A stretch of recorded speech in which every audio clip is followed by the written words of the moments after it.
Great. Tell me when to start. You can start. Okay, hello, aloha. Welcome everyone. Mahalo nui loa for joining us today. My name is Molly Whiteley. I am a volunteer for Citizens Climate Lobby. I currently am the Hawaii State Coordinator for our chapters in the state of Hawaii. And this is our first Hawaii-wide webinar using Zoom. It's a team effort, so please bear with us as we all learn together to make the most of this opportunity. Before we get started with the webinar, we want to be sure we cover a couple of things for you on how to use Zoom in this session. So Noel Marin, one of our Hawaii Island leaders, is going to give you a few pointers on that, and then I'll come back and introduce our webinar and our speakers. Noel? Ready? Thank you. Thanks, Molly. Can you hear me okay? I can. Okay, super. And I just, I'm getting quite a few people getting into the waiting room. I'm adding them as we go.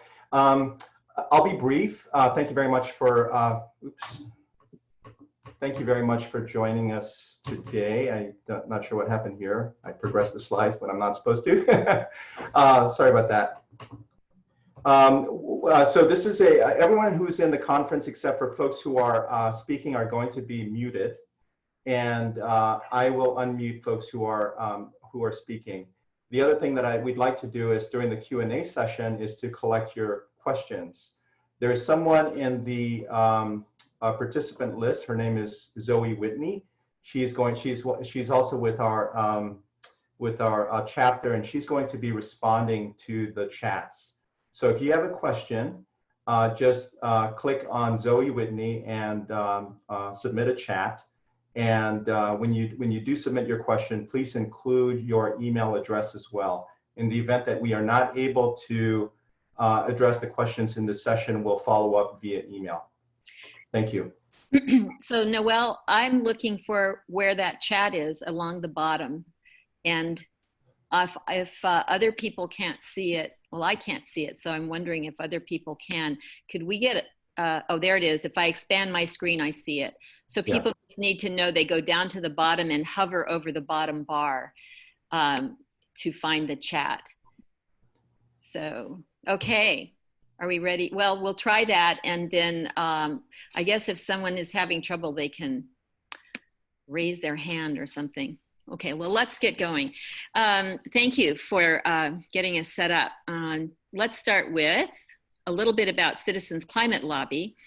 Our mission, put simply, is to build political will for a livable world. And we do that by empowering everyday people like you and me to work together and with our legislators on climate change solutions. We are a volunteer, nonpartisan organization, and we welcome and work with everyone. Together, we're building support in Congress for national bipartisan legislation that will reduce emissions significantly and have staying power. So a couple of things I love about CCL is that we are strategic, we're organized, and the volunteers I know across the country are passionate and inclusive. I wanted to share with you a few figures here, some data on us. Worldwide, we have over 193,000 supporters now with 583 chapters. And in the USA, that comes down to a little over, well, almost 181,000 supporters with 473 chapters. And those are each attached to a congressional district. In Hawaii, we have a chapter on the Big Island of Hawaii. We have Maui, Oahu, and soon we'll have a chapter starting in Kauai. We have 812 members currently, and I am just very honored to be able to work with the wonderful and caring and hardworking people in these chapters. This is our website, citizensclimatelobby.org. That's our main website. You'll see that again later in the slideshow. And I just wanted you to know if you're, that's a great resource to start with if you're not familiar with Citizens Climate Lobby yet. Okay, let's have the next slide. And the next slide is about today's webinar.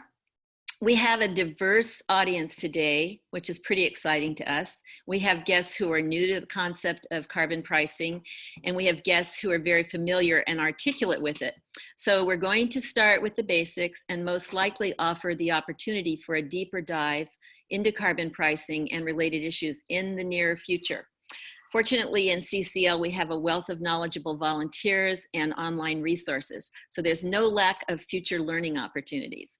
Today's webinar is going to focus on the following: carbon pricing, how it works and why we need it; the Energy Innovation Act, HR 763, which is a leading national carbon fee and dividend bill influenced strongly by CCL. Also, we'll get into discussing the implications of carbon pricing for Hawaii. We're going to discuss the Hawaii carbon tax that is now in play, Senate Bill 3150. And we'll talk about how you can get involved and take personal action locally and nationally. So next slide, please, Noelle. Next slide. There we go. I am so appreciative of our expert speakers today. They are all members of CCL.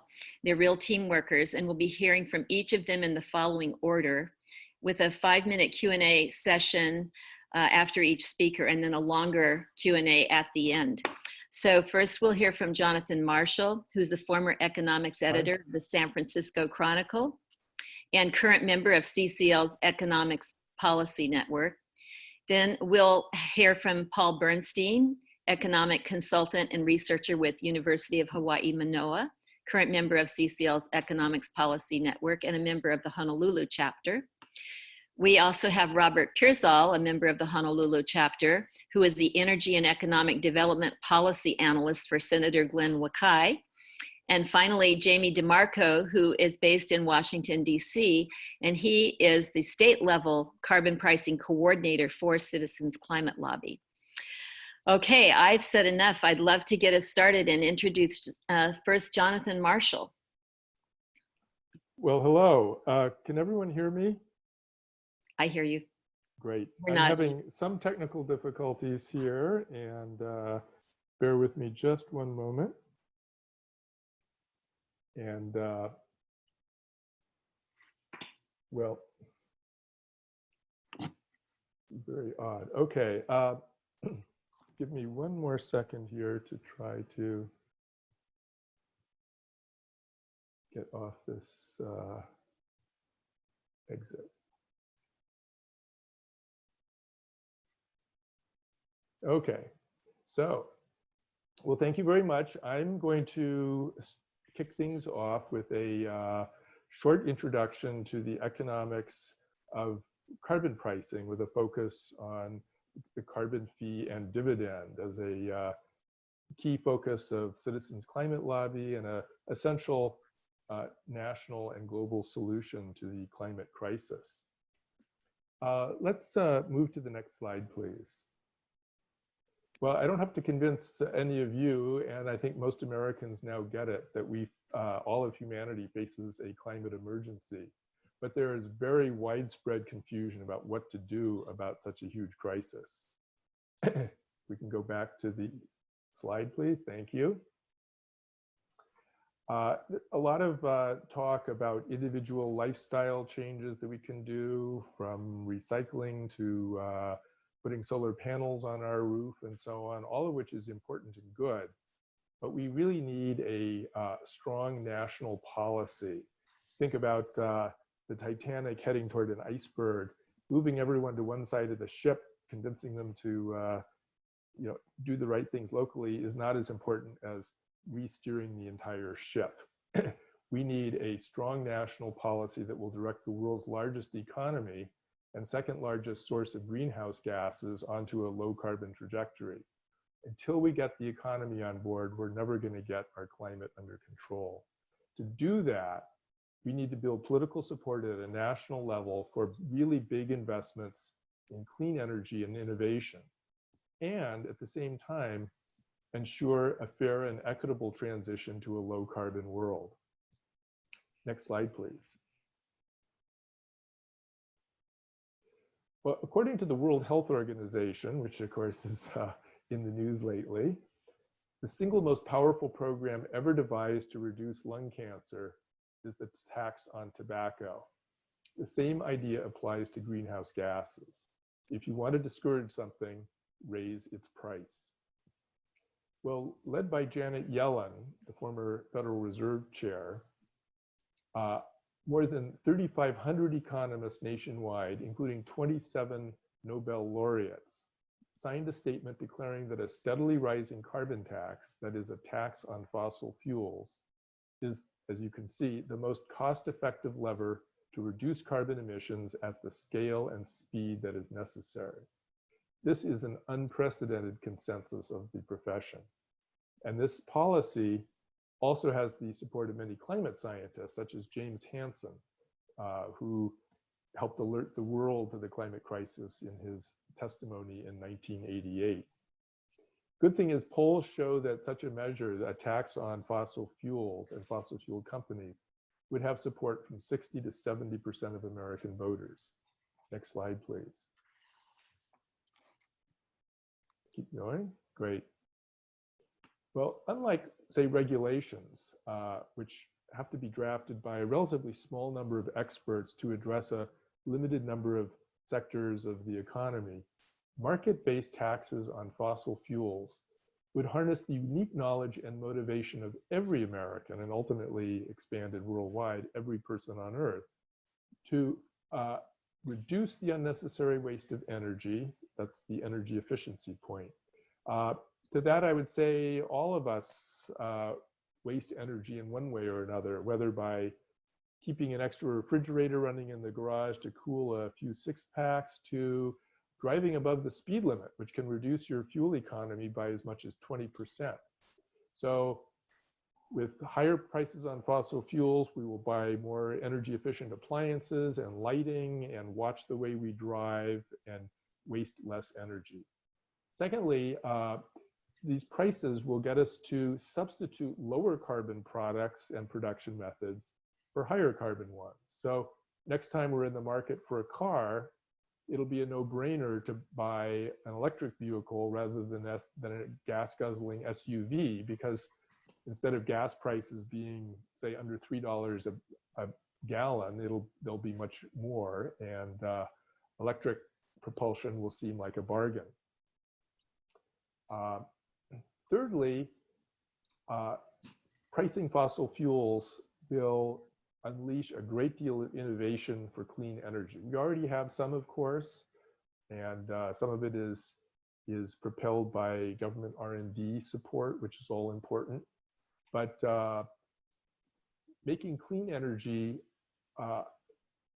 cheaper relative to fossil fuels, as I say, will unleash a great deal of new innovation, not only in research labs and industrial R&D shops, which is terribly important, but even in every household. For an example, we often forget about the importance of innovations like households figuring out how to manage your work schedule so you can carpool or take transit or work from home rather than driving to work every day. That's an important innovation as well that will be driven by shifting prices. Let's go to the next slide, please. Well, like cigarette taxes that I alluded to earlier, carbon taxes really do work. Several dozen countries around the world now price carbon, and they're getting results. Probably the greatest example of all is Sweden, which began imposing a rising carbon tax in 1990. Since then, as shown by the top line,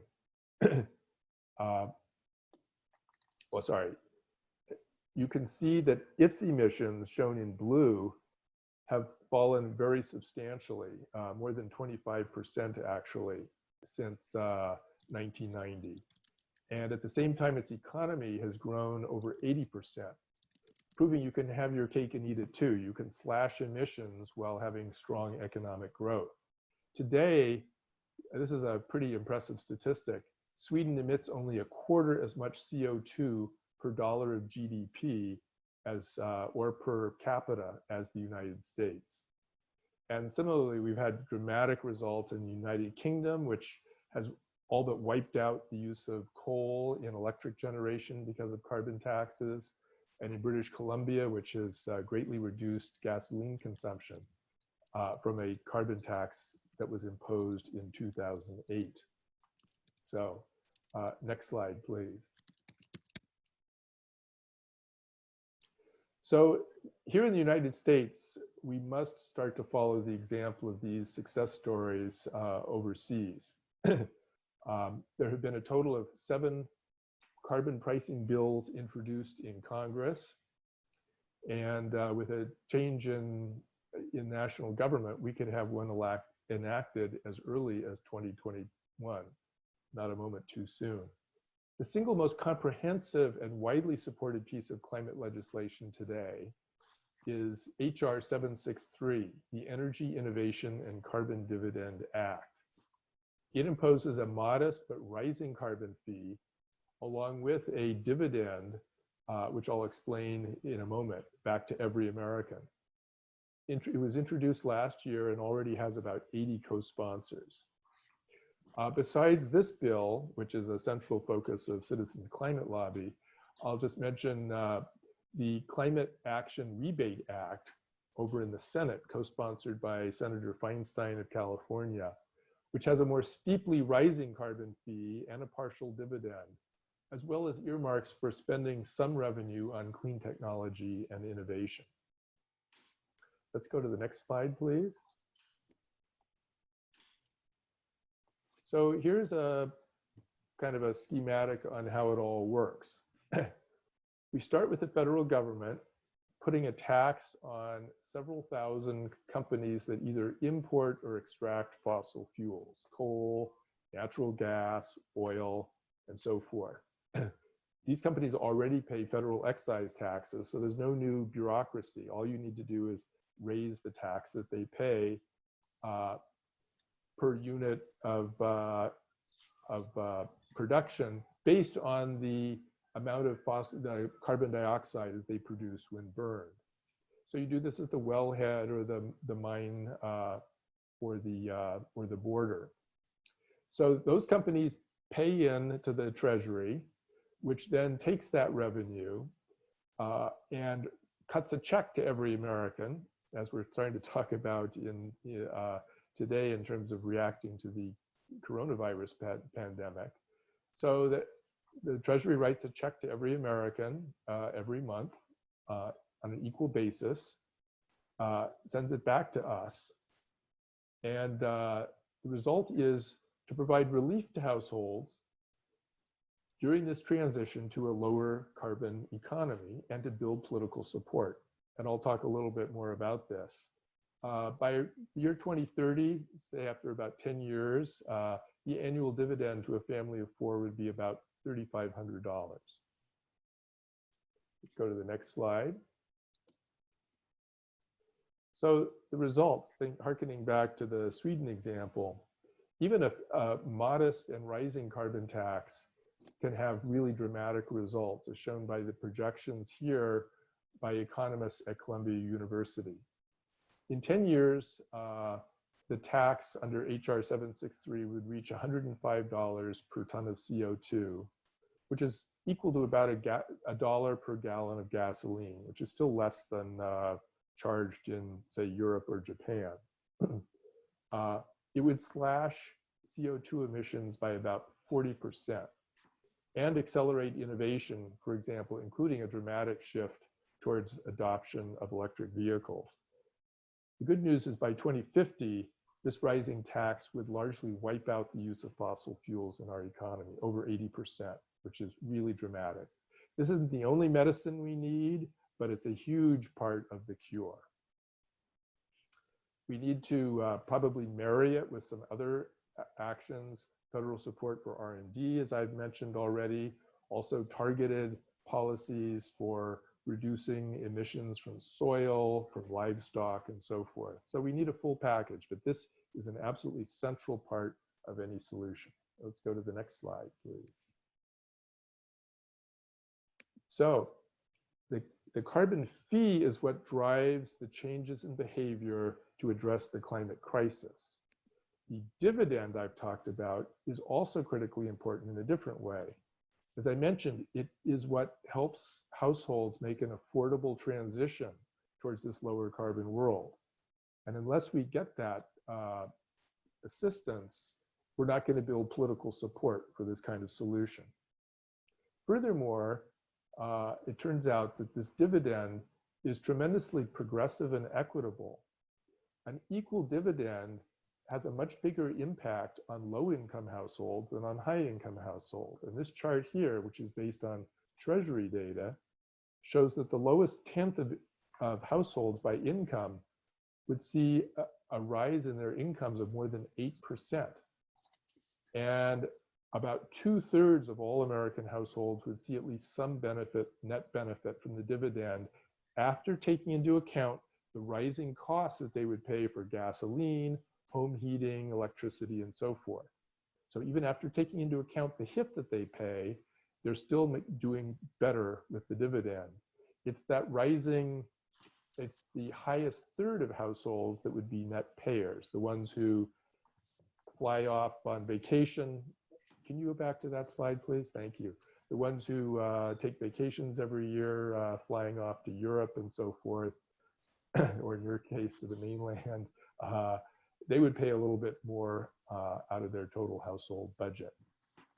But this dividend, because it makes so many Americans better off, would build long-term political support for this kind of legislation. And by putting money in the hands of so many households, it would actually stimulate the economy as well.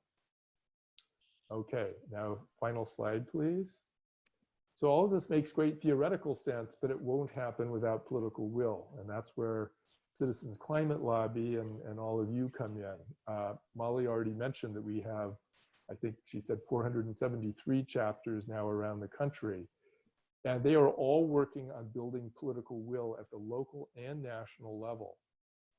Tactics ranging from writing letters to the editor to showing up at the steps of the Capitol when we don't have a shelter-in-place lockdown. This is from last year when 1,500 volunteers from all over the nation descended on the Capitol to lobby nearly every member of Congress to support this legislation. And it's because of the determination of people like you at the local and national level that we now have about 80 co-sponsors of this bill, which is, I think, makes it really the premier piece of climate legislation that's before Congress. So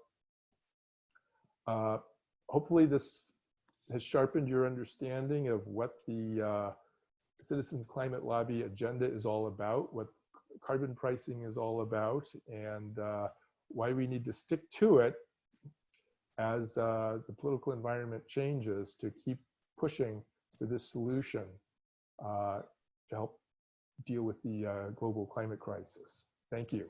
And I guess I have 5 minutes or so to take questions. Right. Zoe, are you able to see any questions in the chat that our audience has? I'm looking myself, but no, I didn't receive any private messages or anything. If the audience is able to put questions into the chat, we thought that way we'd be able to respond kind of in an organized way, but I'm wondering if there's a problem with that. I can't see everybody. Let me see if I can get everybody's, or if Zoe, can you see people's faces? Could people even hear me? You're a little bit quiet, some people said, but they can hear you just a little bit quiet. Okay, thank you. So, Hear you just fine. I'm just wondering if, I'm not sure there's another way to do the questions except for to put some in the chat or, It's so, starting to come in. okay, great. And while that's happening, let us know when you're ready, Zoe, or if you need any help with that. Okay. And thanks for your patience, everybody. If we want to put a question in, how do we do that? I'll try to answer that. If you take your cursor and hover over the bottom of your screen, you should see a bar that comes up. Yes, I see it. And then if your screen is full, you'll see the chat in the middle of it. Oh, yes. Okay. Click on that. Mhm. And then you should see on the right-hand side, you should see a field where you enter your question at the bottom. Okay. And that'll be, if you want to just put the question out to everyone, that's fine. You can direct it to Zoe, but at this point, it's probably just easier to put it there. We would love it if you could put your email address in as well, but we're going to talk about how to stay in touch with you at the end. Zoe, are you seeing some questions that you want to pass forward to Jonathan? Yeah. So one of them kind of combines, which is someone was saying that how can we compete with, the oil industry lobbies? And kind of paired with that, another person was asking, like, are there any industry groups that are in favor of this? Well, yeah, sure. The oil industry is, of course, a huge challenge. Some of the oil majors actually currently support, or at least claim to support, carbon taxes of around $40 per ton of CO2. My cynical view is they support it because a $40 tax would wipe out coal and preserve natural gas as still an economic form of energy. So it's a kind of holding mechanism for them to kick out some of their competition and look like they're doing well. That may be too cynical, and maybe some of them genuinely realize that we do have a crisis on our hands, and that eventually we'll need to transition away from their products, but that they have enough money they can actually help lead innovation on clean energy. They were quite some years ago, after the first oil shocks, started pumping money into solar energy research and biofuels, and maybe they're willing to do that again. So we shouldn't be entirely cynical. But at the end of the day, if enough voters start demanding a solution like this, all of their money isn't going to stop members of Congress from responding. So citizen power can count for a lot. And along that note, Jamie DeMarco just posted a link to a list of the industrial support for a carbon fee and dividend. So that might be a fun link for whoever's interested.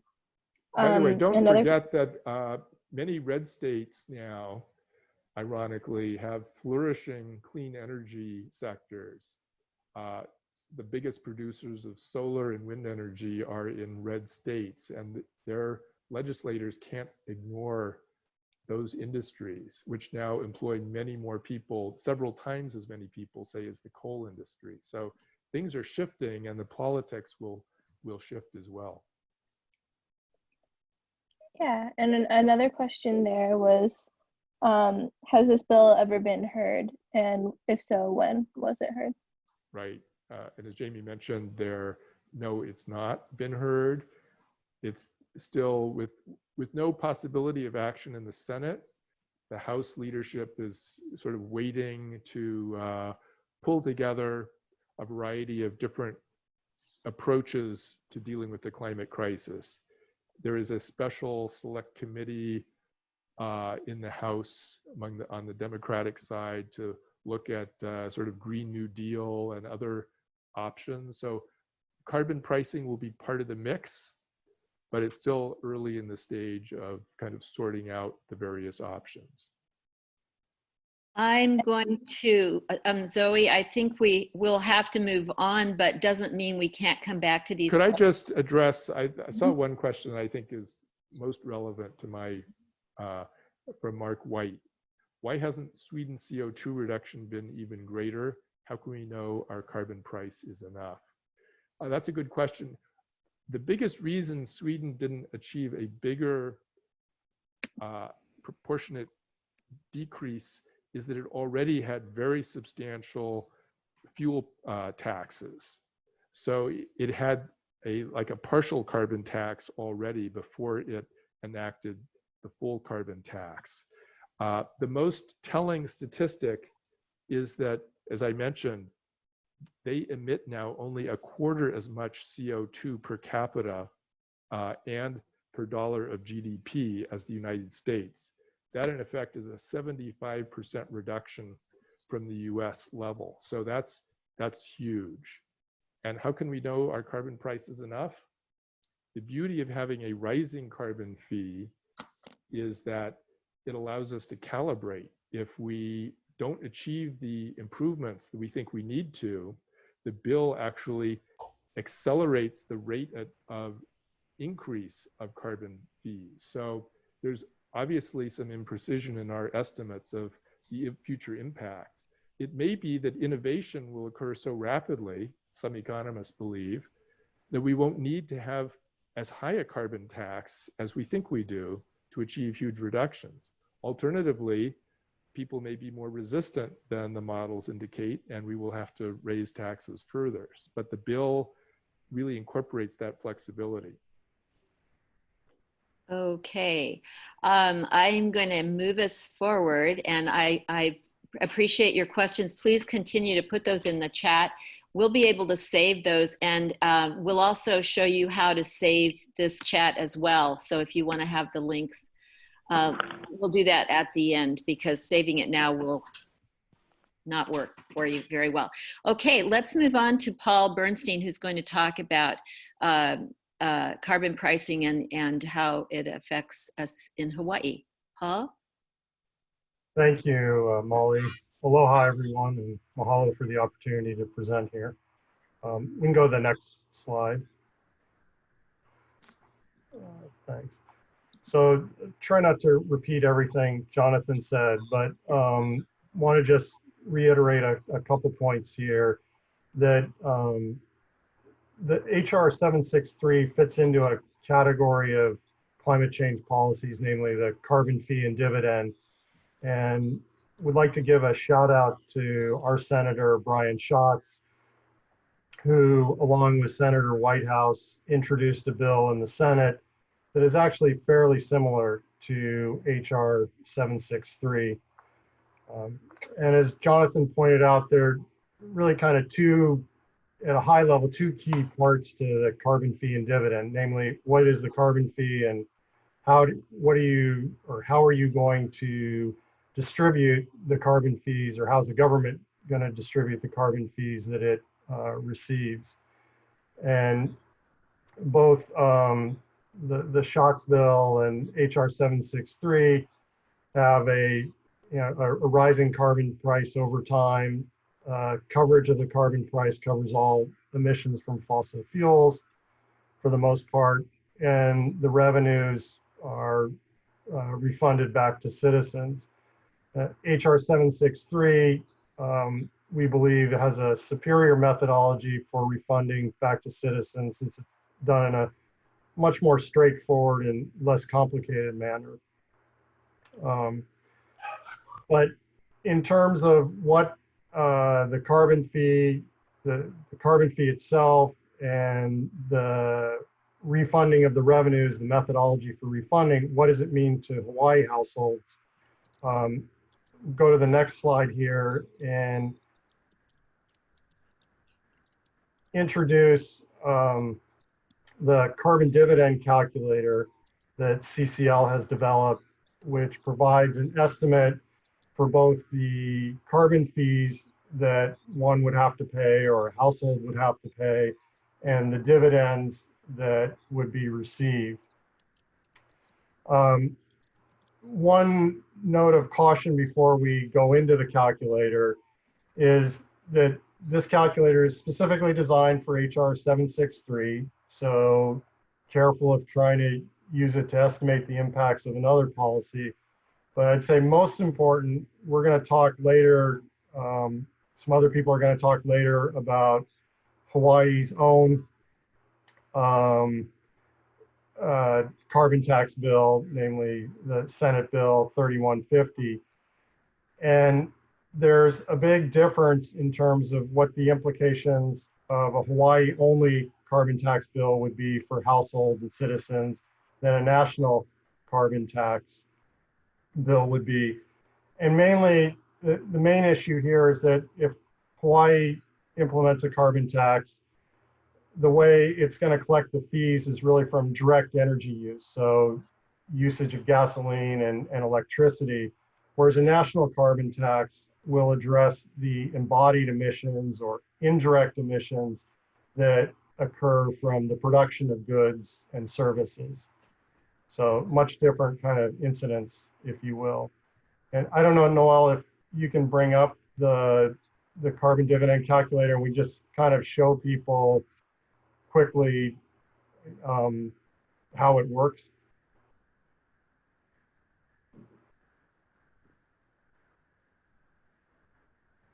Give me a second here to get set up. Sorry, I'm Yeah, having to switch from one screen to another. One moment, please.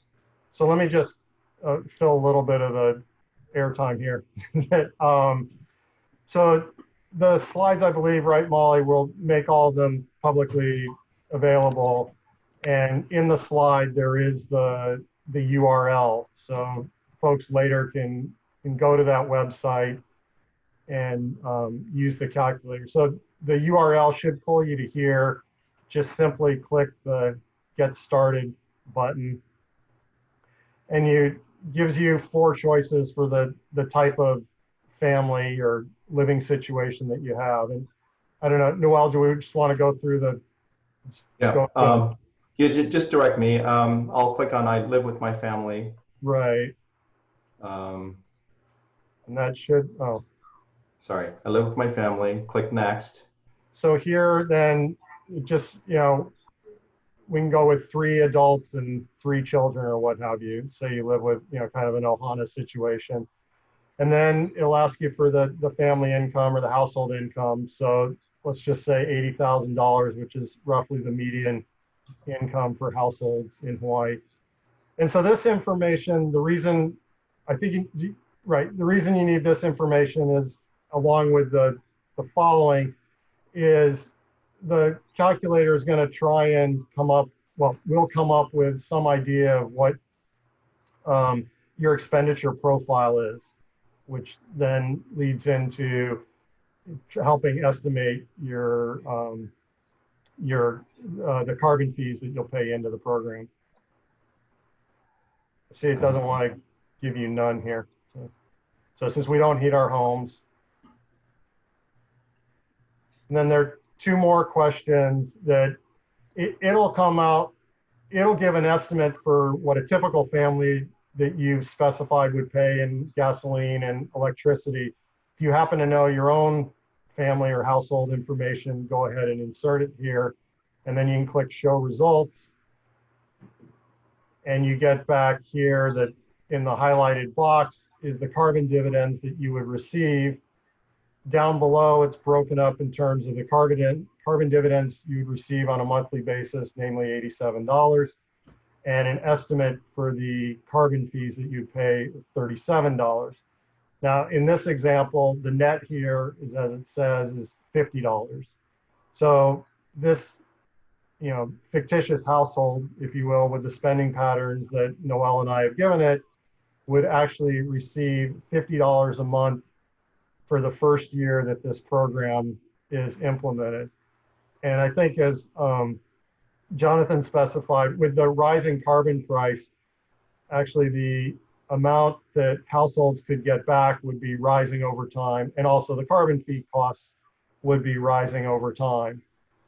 So this estimate is only good for the first year, but certainly the qualitative result, namely that whether you would be your net position as far as paying or receiving money from the federal government, it's probably a good indication over time what your position would be. So again, this household would actually benefit from this program. I'm going to transition us back to the PowerPoint. Sure, thank you. So Molly, I don't have anything else for right now. Happy to Okay. take question and answers or go on to the next All person. right. If you have questions you want to add to the chat, please do so. And- Can I ask a question on the phone? Sure. Say your name, please, so we can. Sure. This is actually Yannick calling from Boston. Oh, But I just wondered if maybe you could talk a little bit more about the agricultural exemption and how that works. For HR 763, you're talking about? Yeah. Okay, do we have one of our speakers? You know, I think, well, I'll ask if there's one of our speakers who wants to answer that, or if we want to wait till the end to cover that. Okay. Jonathan? Hello? Yeah, can you hear me? Jonathan, we can hear you, yes. That exemption, if memory serves, applies to fossil fuels used by farm equipment, which are a very small contributor to total emissions in the United States. Probably agriculture is a much bigger source of emissions due to soil practices, livestock raising, and things like that.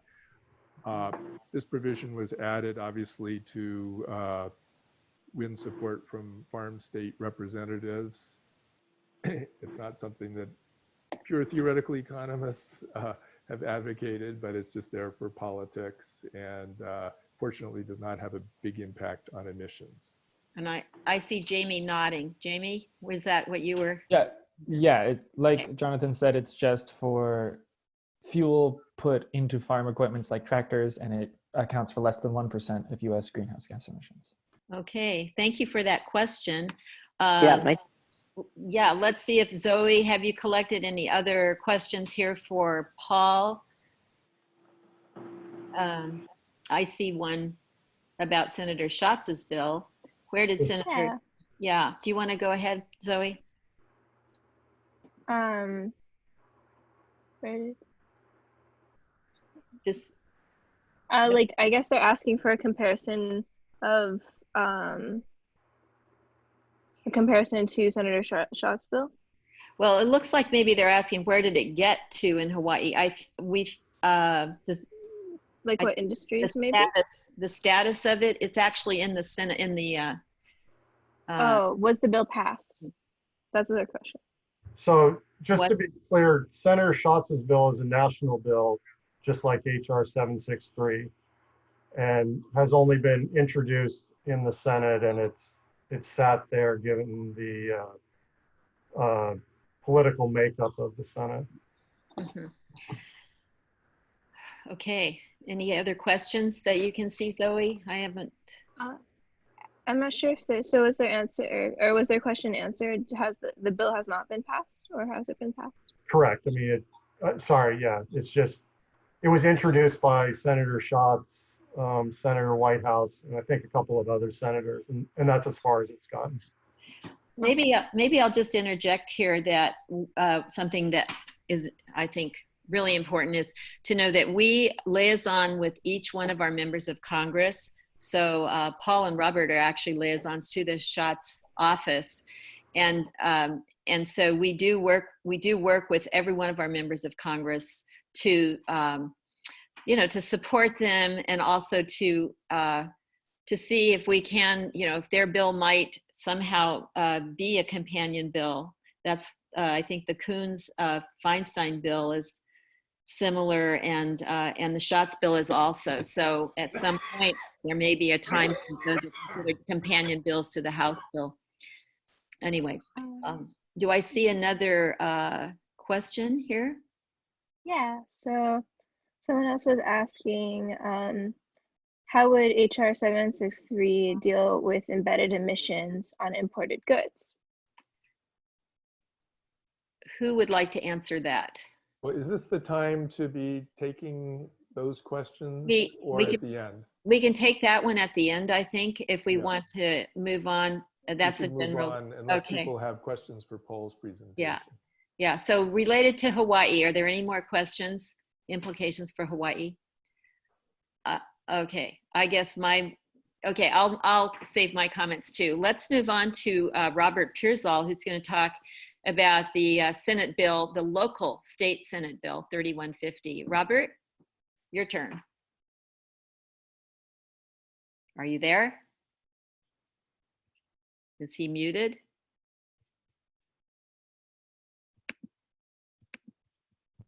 Okay, we better? There we are, I hear you. There we go. Okay. So, hi.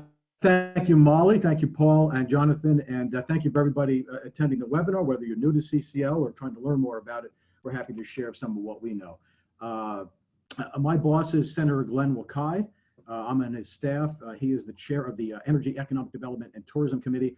And part of my involvement in the drafting of this bill is that the bill came through our committee in the Senate. What is 3150?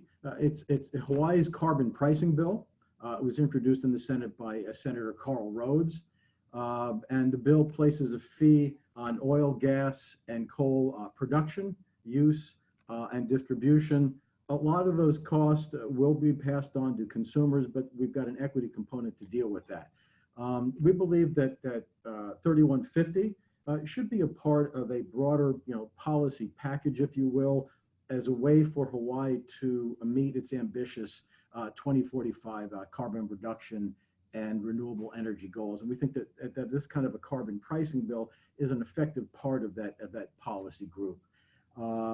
We know that others are watching Hawaii, trying to see what we're doing, how we're going to meet those goals. So we think that this kind of a bill can be part of that and be something that can be aspirational, say, for other states and entities. So what do we like about this bill? It has an equity component, which right now is presently in the form of a refundable tax credit.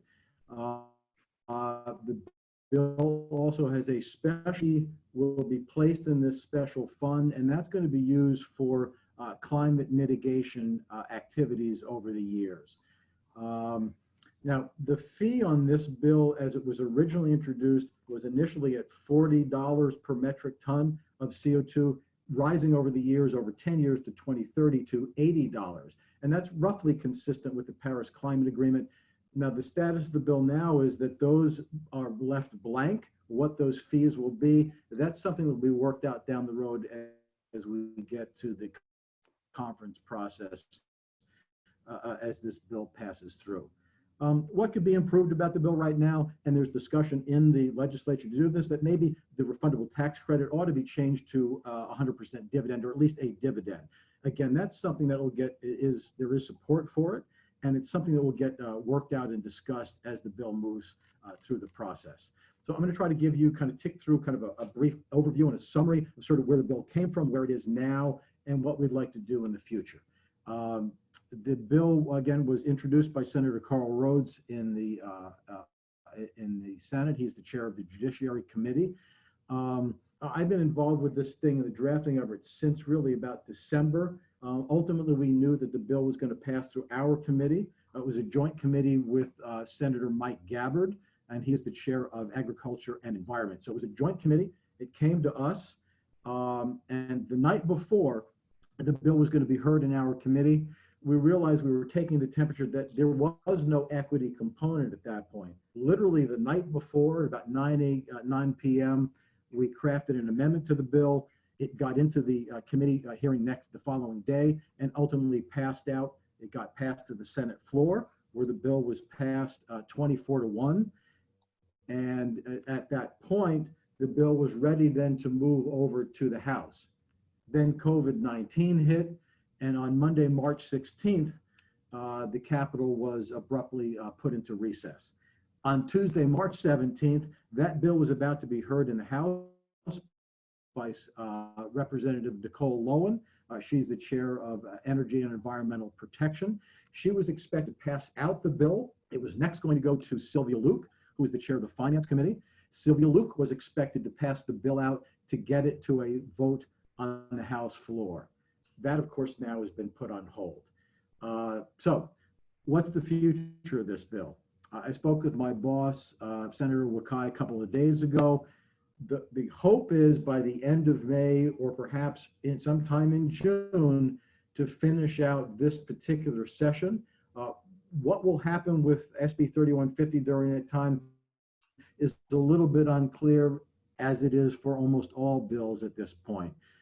The session is in just, it's a little bit of, it's gone awry. We're not quite sure how this is going to go. What we do know is that we believe there's a pretty good future for 3150. And we're going to be asking, as we have all along, for continued grassroots call to action activity by CCL members. The support has been tremendous through this whole process.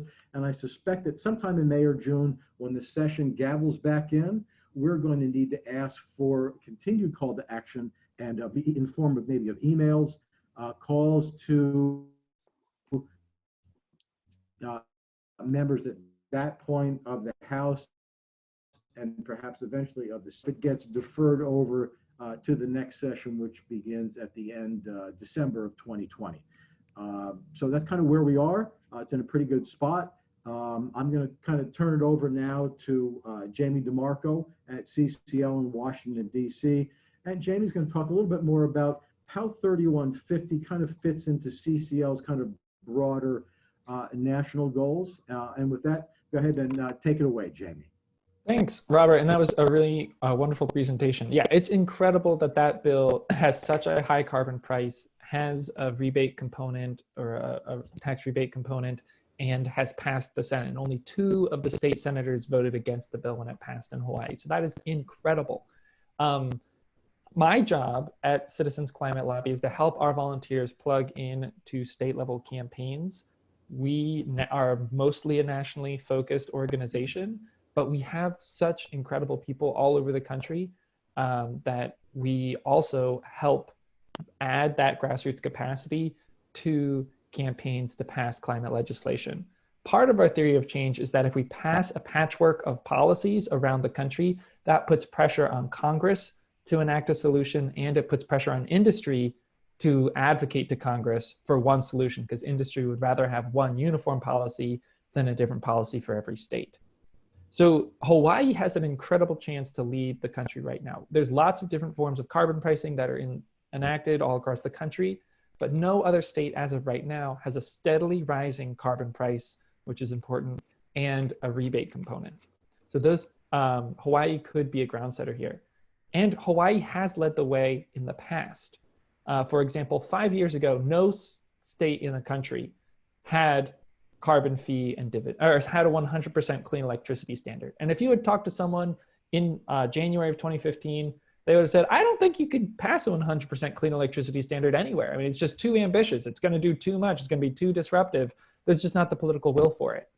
And then in 2015, Hawaii passed the first carbon-free electricity standard in June of 2015. And today, there's a long list, including California, New York, New Mexico, Maine, Virginia, Washington, the District of Columbia, and Puerto Rico have all passed in one form or another a mandate that the electricity sector be entirely carbon-free by a certain date, all 2045 or before.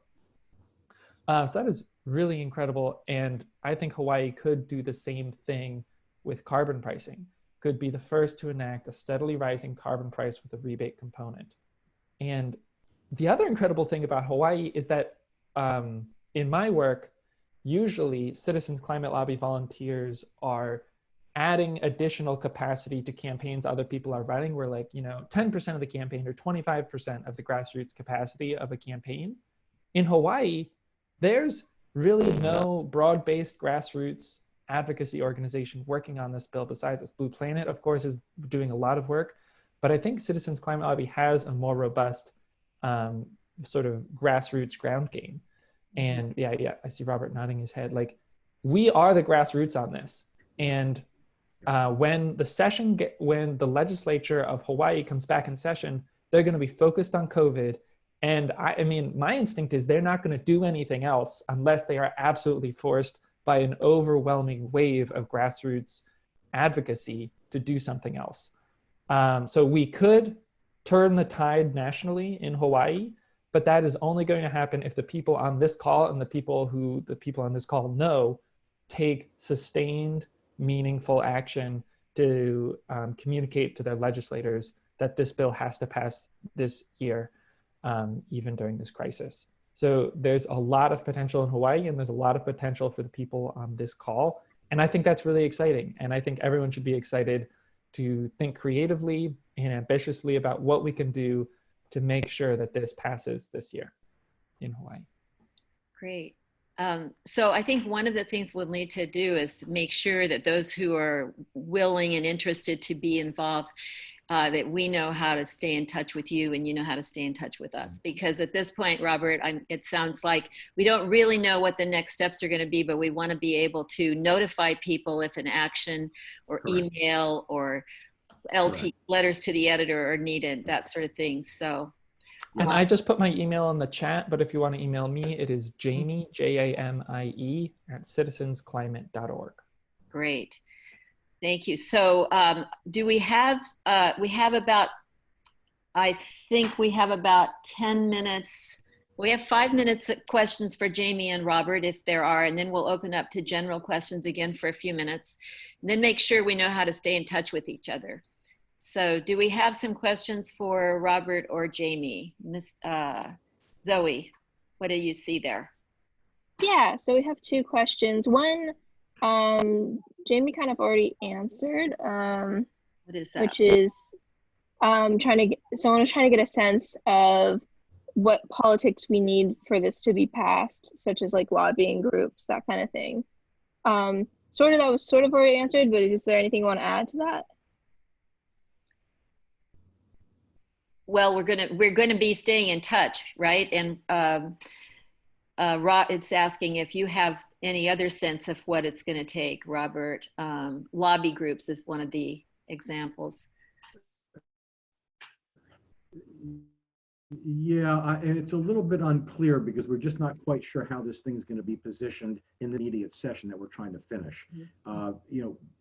There are a number of groups here that are supporting it, and I think we're going to get a better sense here in the next 4 to 6 weeks what we all need to do and the kind of way we need to support it given the climate of COVID and not appearing to be a little bit tone deaf here with people's taxes while their livelihoods are being jeopardized. So we're being cautious with that, but we'll have something more to go in probably 4 to 6 weeks, and there'll be plenty to do over those 2 months to 6 months as we get into the next session to continue to support the bill. Okay. Jamie, did you want to, you're muted. Okay. No, I think Robert has a much better sense of the political landscape in Hawaii than I do, so. Okay. Is there a question for Jamie? Did I see Zoe or another question? Oh, well, so as a follow-up question, I think, who was it? Barry was clarifying, he actually meant more like the opposition to this bill, such as anti-tax groups. Yeah, we're really not seeing too much pushback. I think once the equity component was built into the bill, at least in its present form, that seemed to I kind of guess that seemed to satisfy folks who had been concerned about the impact on low and middle income folks. So we really haven't had a ton of pushback once that amendment was made. So I think we're really in a pretty good spot because most groups here are aligned that we need to do something. We need to be bold. And this is the kind of thing that could be good not only for Hawaii, but set the tone for the country. So I think there's far more support for this than there is pushback. Mm-hmm. So I see one more question. Do you see that from Mike? Yeah. So he wanted more detail on how the dividend would work at the state level. Well, again, right now it's in the form understanding of a refundable tax credit. So if the amount that you had to pay out was greater than it was less than the credit, you would get refundable, that extra back in your pocket of the tax credit. Because there's not a straight dividend component as the bill is presently formulated. That's something that there'd been a lot of discussion about those days leading up to what was going to be a House committee hearing on March 17th. And I have a feeling that this will end up morphing into a dividend, but presently it's not in that form, but there's a lot of support for it to move to a dividend as opposed to a refundable tax credit. Okay, thank you. Now there were some, there might be some other general questions. I believe there was one earlier.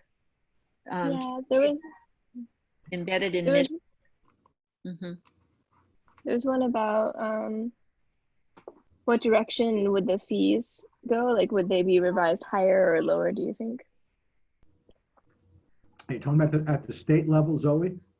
I believe this question was asked during your presentation, so I'm Okay. assuming, yeah. I mean, I think that the likelihood is that fee would be likely to go up rather than go down. I think the members that I've talked with and folks on the committee are looking to be pretty aggressive. As long as there's a commensurate equity component to it, I think that number is likely to go higher rather than lower. Okay. I saw another question earlier than that on, well, are there any more state level questions that you see on SB 3150? Keeping an eye on the time here. We have about 10 more minutes for questions before we close.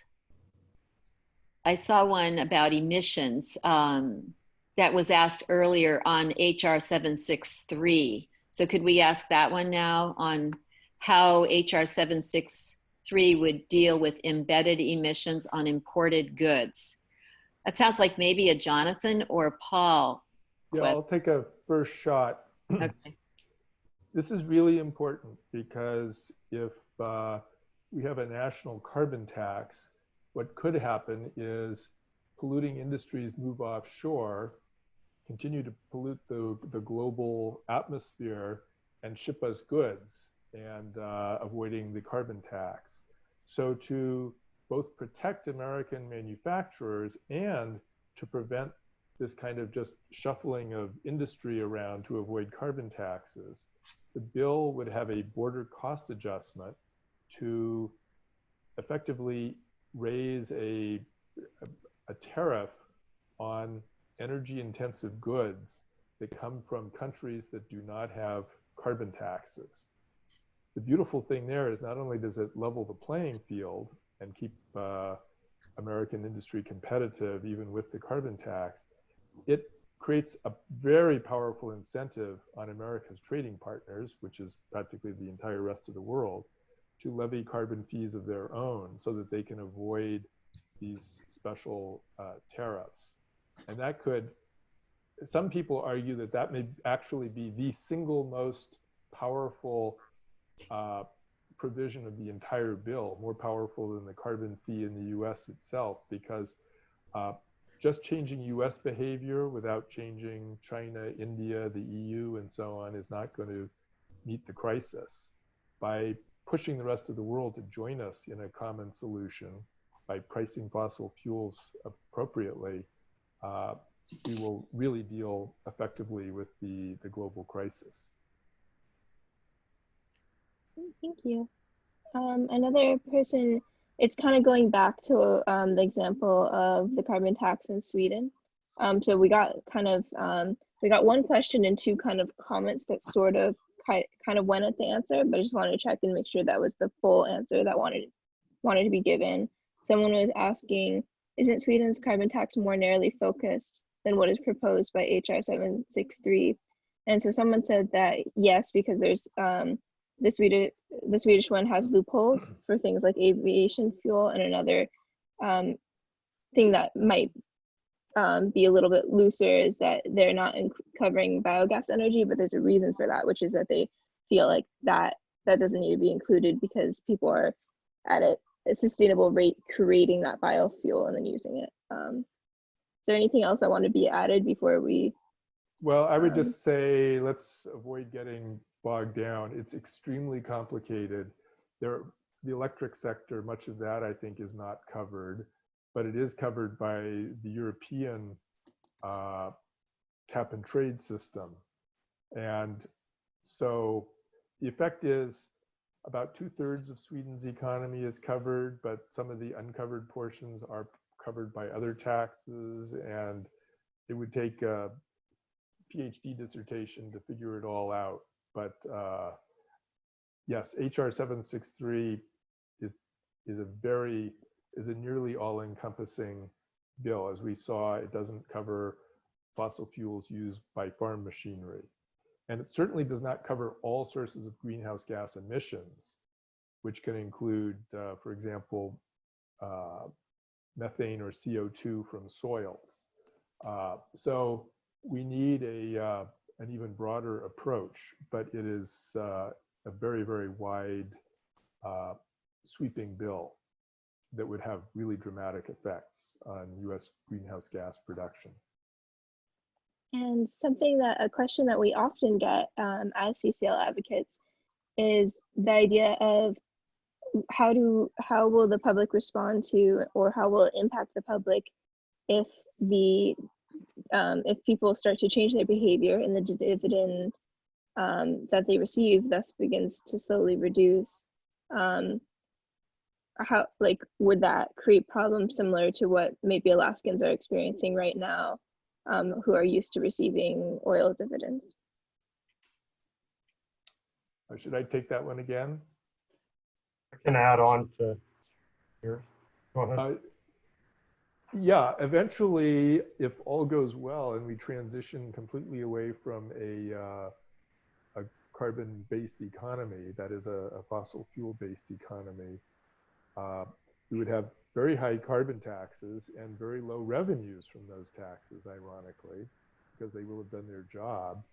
So we should not, this bill has very strong and beneficial equity implications, but it is not a substitute for a well-designed, say, guaranteed annual income or some plan like that. This is not a one bill does all solution to America's equity problems and so forth. So like many things, we'll have to deal with that through other legislation. Paul, did you want to add anything? Well, I guess one of the hopes is too, right, that when we get to the point that actually the total revenues are actually declining. So I think what most analysis would show, given that the marginal cost to reduce emissions is it's an increasing curve. In other words, to reduce the first ton costs a lot less than to reduce the 100th ton or what have you. So it'll take a while for the revenues to decline, but once the revenues actually do start declining, I think what that means is we will have much more energy efficient or much more technologies that are much less carbon intensive. And so hopefully that means the cost of energy has declined a lot by that time. And so, I don't know, a little bit of, it's not as much of a burden on the cost of energy is not as much of a burden on people. Okay, thank you. Zoe, do you see it? I'm watching the time here. Yeah. I think we need to wrap it up. Is that all right? Okay, we can, yeah, and okay, I saw Carol's question. We can get back to you on that. And then someone asked for a link on the equity element, and Jamie responded with a link. Please let us know if that sufficiently answers your question. If not, then we can get back to you on that as well. Great. If we have your contact information, or I can give you my contact information, Pat. I would like to suggest how people can stay in touch with us. And Zoe, Okay. if you do want to if you don't mind putting an email address in the chat, it's fine. Yeah, if you have any follow-up questions, please feel free to email. So anybody who'd like to save this chat, if you go to the bottom of the, it's the white section to the right, it's where you would be typing your message. If you go over to the right and you see the little box with the 3 dots, the ellipses, if you click on that and then click on Save Chat, you'll end up with that as a download to your computer. So that way you would have these links and the questions, and we will certainly want to review these questions and make sure that for future webinars or conversations, discussions that we consider these and answer them. Maybe we'll come up with an FAQ list. But we said we would end at 2:15, and that doesn't mean we're all going to disappear, but I just want to be respectful of the people who need to go. So what I'm going to do next is suggest how you can stay in touch with us. We'd like to know if you want to be notified of upcoming events or webinars or local meetings and that sort of thing in your area. So there are two ways for you to stay in touch with us. One is simply you could put your email address and zip code in the chat. But I think the better way is for you to go to citizensclimatelobby.org and click on join. And there's no cost to join, but then you would want to enter your email and your zip code, and then you'll be assigned to a local chapter. So you would end up on their newsletter roster, and you'd also receive a national newsletter. And that way you'd be up to date on what's going on locally in Hawaii and what's going on nationally. And you can get involved at any level, you know, a little or a lot. Or just read the newsletters. Anyway, that website will also give you a lot of information to get you started. And I did want to tell you about one event that is coming up online, and it's hosted by CCL National, and that's on April 25th. It's a celebration of the 50th Earth Day, which we can't all do in large gatherings. So they've organized a really special event with the guest keynote speaker is Dr. Catherine Hayhoe. She's pretty well known as a world-renowned climate scientist. She's also an evangelical Christian and host of the podcast Global Weirding. So she's a really interesting speaker. There are also some breakout sessions, and because it's going to be starting in DC in the afternoon, it'll be 7 a.m. Hawaii time for 3 hours, but you'll be notified if you sign up on CCL, and that's a free event. So sticking with our time schedule, I do want to thank all of our speakers, all the volunteers who helped put this webinar together, and all of you who participated, and for coming online and caring enough about the climate crisis during this pandemic crisis and taking time to join us today, because the climate crisis is probably still going to be there in 18 months. We hope we're going to be able to get back to focusing on this. We sincerely wish you all and yours a safe holiday. We hope to see you at our next event. So if you need to go, we understand. We'll be on for another 5 or 10 minutes. If there are any, if you have questions or how to save things in the chat or that sort of thing, we're still here. Thank you, ahui ho, those of you who have to go. Thank you. I see some people. Aloha. Oh, now we can hear you. Yay. Amazing call. Thanks. Thank you so much. Thanks, everybody. Thanks. Am I unmuted? Can you hear me? I hear somebody. Yeah, this is, sorry, I was just unmuted. I'm on the phone. I was not able to use my computer. I'm a state representative, and actually it's in my committee on which I serve that SB 3150 will be coming if and when we return. And I would really encourage CCL to address the issues that Henry Curtis has brought up in opposition to 3150. And you know Henry, Life of the Land. I forwarded to Keith, Neil, and Ron Riley the testimony that he had submitted before the hearing was canceled. And so I would encourage you to take a look at that and try to address it. His main thing is that it should really be a consumer-based, rather than production-based. So I would just really encourage you to take a look at that. Ron and Keith were the two people that had invited me, so I had just sent it to them and they can forward it to you. So you don't have to address it right now, of course, but if you would take a look at his testimony and work to try to address that, because Henry's, he's got a lot of standing as an environmental and energy analyst and advocate, and he thinks 3150 is not the way to go. He's really saying you've got to look at more of a so you can take a look at his testimony, and I would encourage you to do that, because that will definitely come up in our conversation in the House when we do hear the bill. Thank you very much, David. I appreciate you being on the call, and thanks for that great suggestion.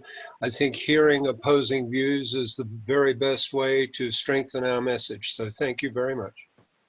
Sure. And, Martin? as a legislator, we're really looking, we want to make sure we pass something that's well thought out and addresses the issues. And he brings up some critical issues, that it really should be more of a customer-based greenhouse gas accounting system as opposed to a production-based accounting system. And he says it's the customer-based greenhouse gas accounting system that has really been the one adopted in California, in Sonoma County, California, Oakland, California, Emeryville, San Francisco, Oregon, Minnesota, California, New York City. So anyway, take a look at it, and Ron and Keith can forward it to you. It's like too complicated now. I would appreciate your analysis of that, and don't wait till the hearing to take a look at it, talk to Henry, try to come to some agreement with Henry on it, and then come back with some suggested amendments so that we can work on it when we hear it in the House, whenever we do hear it in the House. So I appreciate your efforts. CCL is a great organization. We just need to keep working on this so we come up with the best bill possible. Well, thank Thank you you. for your generous. Thank you very much. Forward. Is that Representative Sure. Tarnas? Yes, this is Representative Tarnas. Yeah, how you doing? This is okay. This is Robert Pierce. Okay, no, I talked to your staff about the bill ahead of the. Yes, yeah, you were talking to Zoe and Amanda, and so I appreciate you helping us understand it, and but it certainly is something that it's a complicated thing, and I recognize that the federal law would be far superior than us doing it just on our own. Sure. But in the meantime, let's try to make this the best bill possible, so that we can address these embedded carbon. The carbon fee and dividend, as in principle, makes a lot of sense. But we got to look at this and address the issues. And I think Henry has brought up some valid objections that we really need to address before we move it out of the House. Yep. So thank you very much for listening to me, and I appreciate that you unmuted the telephones that called in using the old technology. Thank you so much to everybody. This is what we're about, is the conversations that we have to have back and forth. So anybody Sure, else? definitely. Yeah. Anyone else, now that you're unmuted, chime in, speak up if you didn't get heard or you have a question. Okay. And we should have said earlier, you can always unmute from the phone by pressing *6. Okay, so we have a few people who are on the phone. I think they've figured it out. Well. No, I unmuted. Okay. Okay. Well, are we there had a question from Carol? We had a question from Carol. Sure. Carol, do you want to just ask it, or do you want me to read it? Is she still on? Probably. Yeah, I see her.